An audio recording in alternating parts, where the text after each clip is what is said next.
Welcome to the manliest 30 minutes you're about to see on TV right now. All right. Man spreading and everything. Why didn't we do this episode in the gym? In the gym. By the way, this is, if you want to know what toxic masculinity is, no, not really. No. Welcome into the show tonight. Kenneth is here, Mike Thomas, and please welcome mental toughness expert Eric Rittmeyer, who is here, by the way, with his brand new book.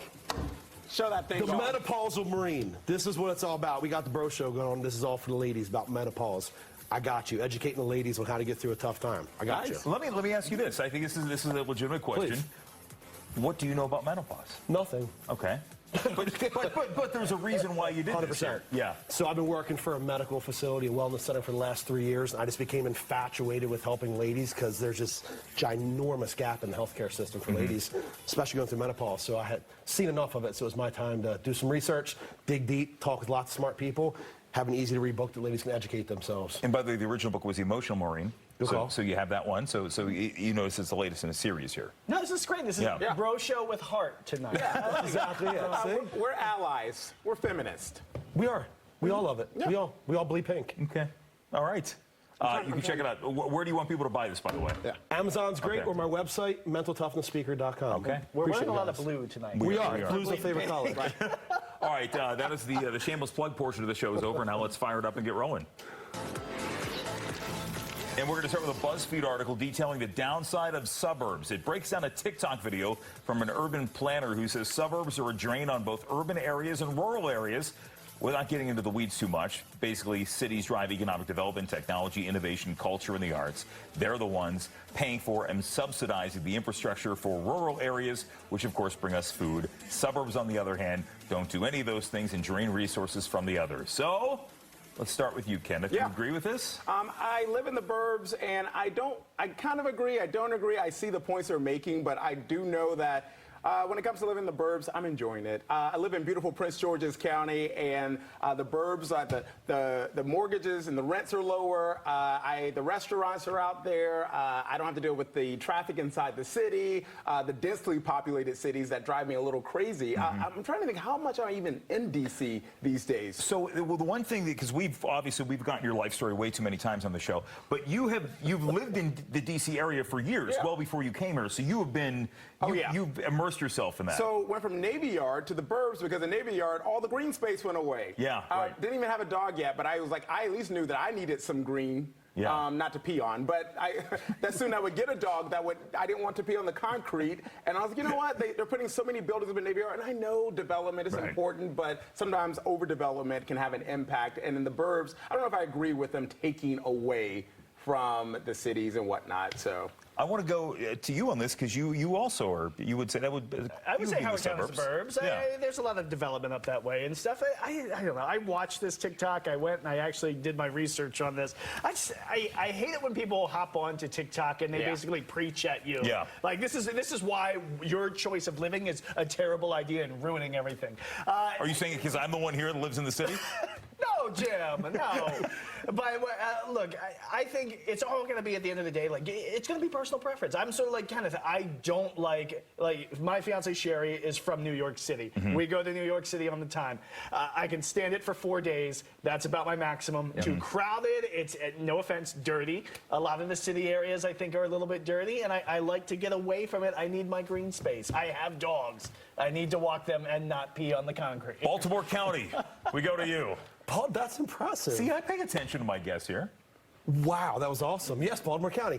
I think this guy's delusional, right? There are way too many factors that come into play to say, well, if you're living here and you're living there, you support the people that live over here. That's just crazy talk. There's so many people. How about the people that want to live in those areas that sell the products that you're making? I'm not saying anyone's more important than the other. What I'm saying is to make it sound like this one and this one are okay, but this one's not, based on where you choose to live, is straight silly talk. There's way too many factors involved. This is the whole idea of the superiority complex that I think is so misplaced because people think that people in the big cities look down on those maybe not necessarily in rural America, but those who choose not to live in the cities. I think that's wrong. There are reasons. You buy a place where you want to, buy a place where you can afford to. I've always wanted to live in the heart of a city, and I do that now, and I enjoy it. I mean, there are certainly concerns, more so now, as we all know, as we've been talking about. But that said, I like my way of living, but I certainly respect the idea. I grew up, like 30 minutes outside of Pittsburgh. Sure. I wouldn't. If you blow up the suburbs, though, and everybody's going to move into the city, Yeah. then what does that do? Well, the cities get bigger a little bit, but you're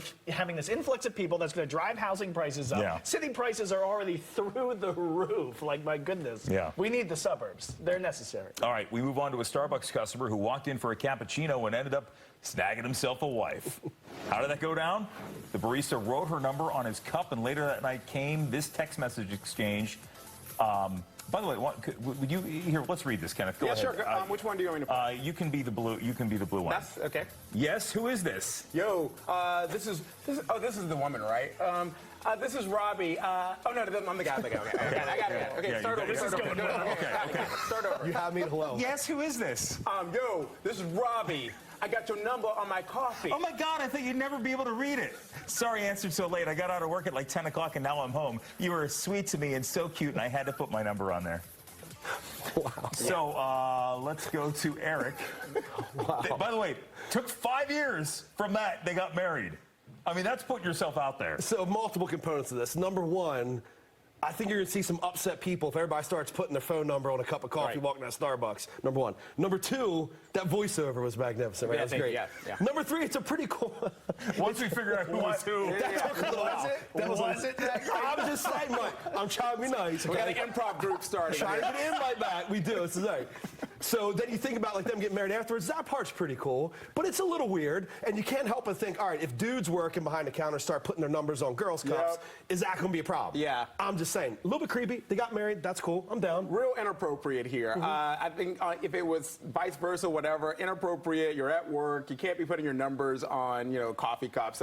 And I'm even surprised she got her number right, since they can't spell anyone's name right at Starbucks when they're giving them coffee. My man. But you know what? She shot her shot, and I say good for her. I'm always for love.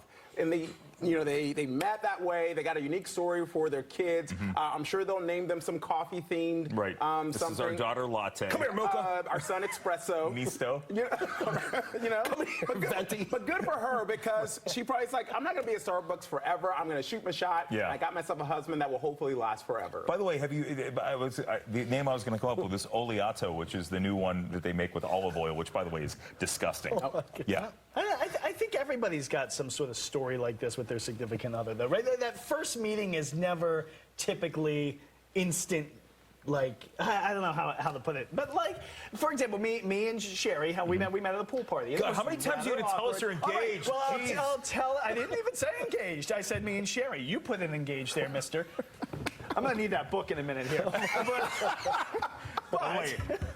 All right, The so Menopausal Marine. The author Eric Rittmeyer. You can get it on. I got you, Sherry. The website. Anyway, my parents met very similar to this. They met in my mom was a waitress. My dad was just being my dad, and they met at a restaurant just like that. So it happens. It's great for them. Yeah, absolutely. Yay, love, Valentine's Day, yay. Let's move on to the big game, Super Bowl Sunday. Less than 48 hours to get in all your bets. The American Gaming Association predicts records to be broken this year, with 67.8 million Americans expected to bet $23.1 billion. So, Mike, you care to run through all the bets you want to put down for Sunday right now? I've already put a bunch down, and I'm going to keep putting them down every time I get one of these notifications from these apps, and I'm on all of them. Yeah, right. And they keep throwing like they want it. Like I just took one out on Rice and Samuel having one reception in the first quarter. That's it. Come on, they're throwing money at you. That's how they get you. That's how they get you. Don't go crazy on it. But I think it makes the game more enjoyable. I don't have a dog in this fight. Yeah. I don't really want to see Mahomes win again. But that's just me being jealous. Yeah. That's just me being jealous. I'm jealous. But at the same time, it makes it more enjoyable for me if I'm rooting for something me making money during the game. Now, I say this as somebody who I go to casinos, I have placed bets. I'm not a big bettor, but I have done it before. But I understand when we talk about this, there are a lot of people that think, are we, as a culture, getting too much in the idea that betting is part of our way of life? And it's one thing to do these. It was much easier to bet a friend like, hey, I'll bet you $10 the Chiefs are going to win versus I'm gonna put $10 on DraftKings. Uh-oh, I got $10 from this. Uh-oh, I got more free money from that. So I think you got to, what do they say, bet with your head, not over it. Yeah. Set your limits. I know America's synonymous with betting and gambling. Like, it's in our DNA at this point, and you're not going to, oh, hi, you're in my shot. You're not going to get rid of it. It's my moment, Jim. Okay, fine. Go ahead. So, yeah, I just think that people are going to gamble. They're going to do it. We always say, you got to do it responsibly. Mm-hmm. But if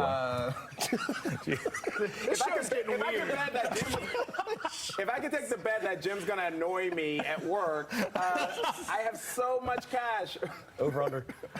I'm not a fan of the gambling. It might be unpopular opinion. I'm not a fan of gambling. I feel like it just ruins it, like I think. And plus, I feel like anything in moderation is okay. I don't knock anybody for gambling. It's good, whatever.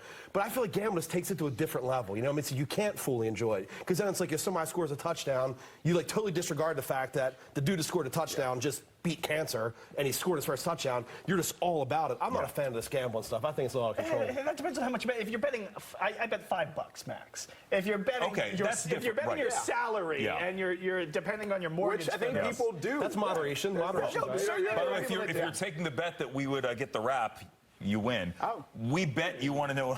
You want to let us know what you think about this one. Fox5DC.com/line or scan the QR code. 5% of you like it. I bet that's going to change. Seems wrong. Yeah. Well, stick around. We're back after this. You never count your money. The way it is that this is my show and we're running promos for Kenneth Moton during the break. Okay. Welcome back. There's a new business in New Hampshire not sitting too well with some of the neighbors. It's called the Diaper Spa. Oh. It's a nursery-like business for adults who role-play as kids and wear diapers. There are toys, adult-sized cribs, and play dates starting at $200 an hour. So, Eric, if you lived around the corner from the Diaper Spa, would you be raising some concerns, too? I don't know who comes up with these. I love these. I hope it's Corey. Corey, clutch work on these, bro. I heard the idea to put the story in or the idea for the Diaper Spa itself? It's a combination of both. We'll do 50-50. Okay. Right, so here's my problem with this. So number one, in the middle of a neighborhood, this place does not belong in the middle of a neighborhood. If you want to have some, whatever you want to call it, and reading through it, it sounds like it does help people have some kind of psychological trauma. I'm down with that. I get it. There's also apparently a very sexual component to this.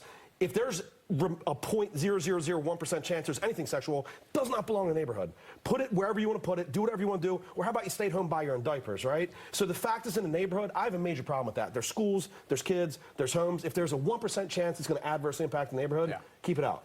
I totally don't like it. And right on the line with what you're saying about if there's even like a small percentage so that you're doing something that involves sex and then it feels like it's related to children, those two things don't go together. It's disgusting. And I feel like it could open up that community. And really, if they start popping up, I am so disgusted by this when I saw it and I read it. And I feel like there's a problem here. There's some issue. Like they'll try to say, oh, it's for, people who have, whatever issues are psychological that we help them out with. But I feel, I don't know why it feels like this front for something else. And it's creepy. It's nasty. I hate it.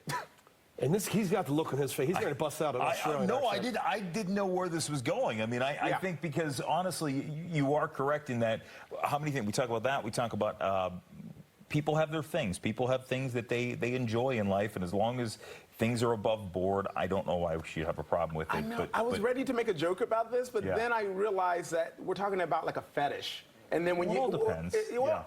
Yeah. Depends, yeah. I didn't mean that. He's always good for Actually, I appreciate that because I need to laugh about this because I don't want to pamper you on this, but... Oh, my God. Now you just soiled the joke. Oh, jeez. I was like, if I remember, Eric, you don't even wear underwear, so you definitely don't like this story. You guys all got good memories. You know what? I'm going to do you a favor. I can't I'm going to spare you from this discussion. What they said. Same. You know what's ridiculous about that story? The price. $12 an hour. Yeah. Yeah. It's like $200 an hour or something. Everybody's Also, ignoring that aspect of it. alarm bells. Wow. All right. Hey, it's been a few minutes since we mentioned Travis Kelce here on Fox 5, but we are legally obligated to do so by this point in the show. The Kansas City Chiefs tight end hitting at his future after football, saying there, quote, definitely Hollywood talks out there. The 34-year-old has already hosted Saturday Night Live, appeared in a ton of national commercials, and co-hosts a top-rated podcast with his brother Jason. So, Kenneth, after the game on Sunday, you think Travis should just ride off into the sunset and start his acting era? I would like for that to happen, but it's not going to. This Trey Camp, whatever they call them, whatever their celebrity name is, we're stuck with them. Do we have a name for? Is there a name for? Yeah, them? I mean, there's trailer. Is it the trailer? Yeah, there's a few out there that people have been workshopping. But I do think with his acting career, I saw him on SNL. He was great. He was really funny. Yeah. I love the Kelce family, actually. I think, Mama's hot right now. The son, he just retired, right? Yeah, but Jason. as a fan favorite with the Eagles. Yeah. I know some football. Yeah. And I just think that he should ride the Hopes that you roller lived in coaster, that get city that and acting career couldn't going. avoid it.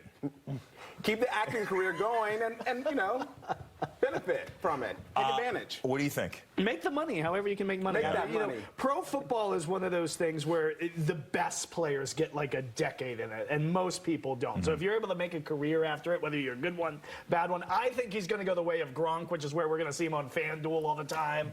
But There you go. that's another way to make money. But here's the thing: Gronk was a guy. And by the way, when you look at the numbers, like I thought Gronk was just an all-time, and he is an all-timer. But Kelce's exceeded so many of those benchmarks he made, and Gronk had retired. Remember, he retired. He worked for Fox for a year, got back into the NFL whenever Tom Brady came back with the with Tampa Bay, and then he retired again. But I think when Gronk retired the first time, and subsequently the second time, talked about being a young guy and really wanted to the abuse that the game takes on your body.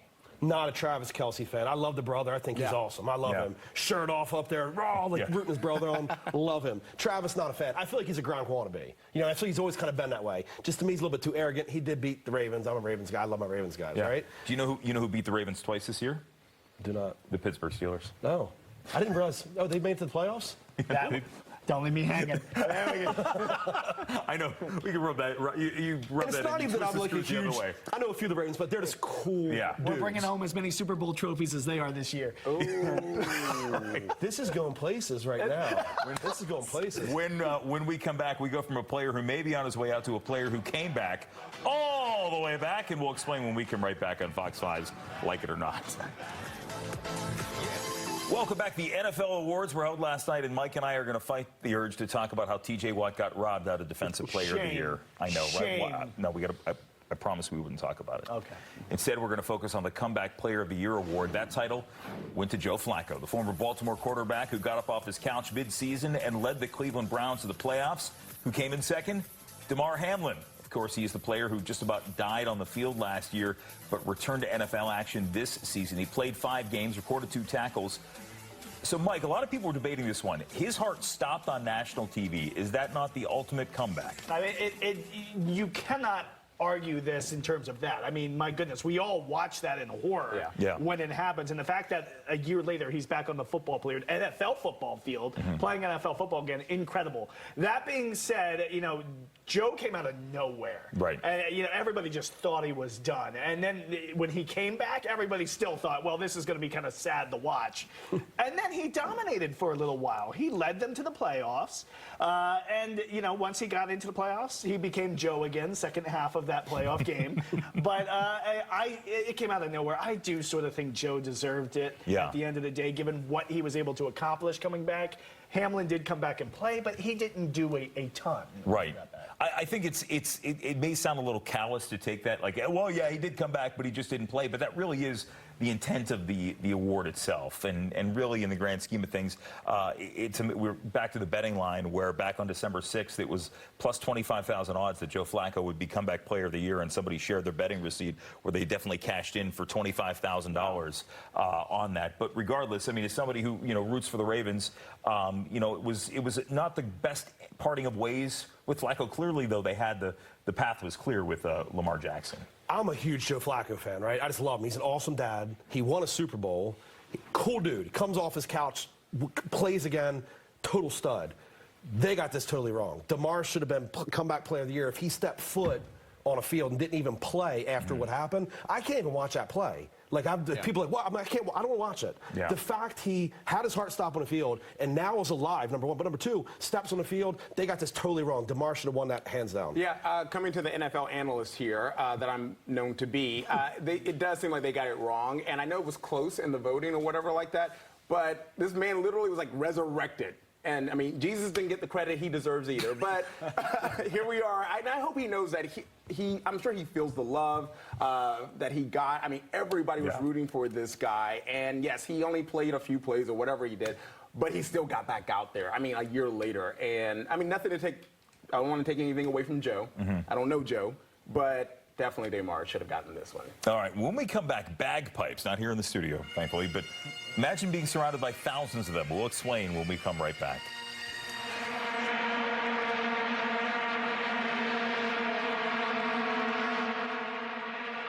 Remember the Vuvuzelas at the 2010 World Cup in South Africa? Well, soccer fans, you're in for another musical game time treat. Bagpipes will be allowed inside of stadiums at Euro 2024, the big international tournament happening in Germany. All bagpipes will have to be pre-registered. But Eric, a soccer stadium full of bagpipes, what could go wrong? Bagpipes, first off, I legit have chills right now. Like, bagpipes, like Amazing Grace, done. Like, that is legit. Like, I told my kids, if I'm being serious, like at my funeral, have bagpipes. Okay. That is the most amazing thing ever. Number two, Vuvuzela, whatever the heck it's called. Yeah. Thank you for pronouncing it correctly. My brain can't process. It just goes so many bad places. I had no idea bagpipes were called Vuvuzelas. See, you got it.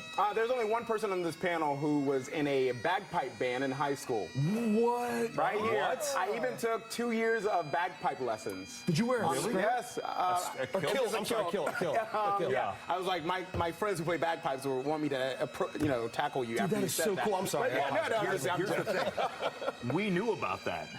So please welcome the Scottish bagpipe instructor. No, just kidding. We're going to come in and strap a bagpipe on him and Because see she how that passed goes. away years ago, that would be really, I was like, wow. Speaking of resurrections, shout out to, I love you, Grandma Ferguson. So I did it, and I love them, and I love some bagpipes. Yeah. They sound great, and to your credit, like if you know how to play 'em. If you know how to play them. Yeah. The problem is you're getting someone in the stands who's been chugging 6 beers, and they're like, bagpipe time.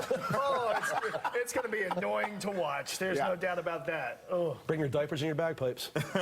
True story. Actually, Bagpipe Time was the working title for the all-male edition of Like It or Not, but we decided to not go with that tonight.